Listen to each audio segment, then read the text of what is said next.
Hi, my name is Belial, and this is my LCD mod used to report CPU and GPU temperatures and then accurately report CPU voltage readings. I'm pulling the software readings from a program called HWInfo, which is software, and then using hardwired voltmeter readings for the voltages. This is because firmware and software is always inaccurate, and it's always a smooth average. And the main problem with it is that it misses things like voltage peaks and voltage droop. I've seen this on every single motherboard I've owned, including this one, which is a Z87X UD3H gigabyte board, a fairly high-end board, mid-range board.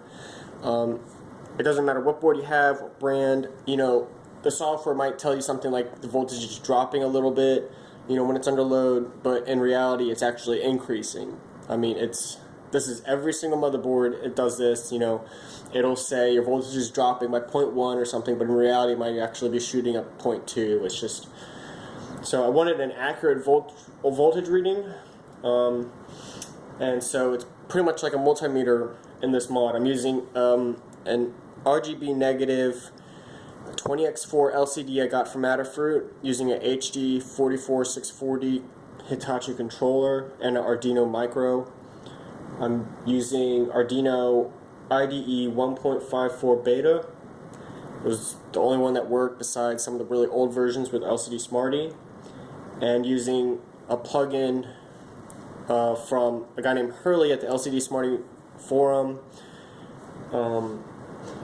HWInfo from MooMac, and this is all code written by a guy named Me and Mac, who helped me a lot at the SparkFun forums. It's really all his work. So here I got all of the GPU, CPU, and the VRM temps reported.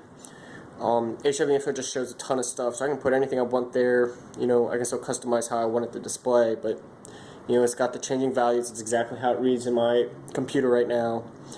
And then on the bottom values are, I'm going to display vCore and VRIN. Right now, you can see it's just shorted on one line, and the other line's kind of not attached to anything, so the value's just kind of going around and round. But you can see, if I attach to the battery, it reports at 1.733836, and then I'll show you what it looks like with a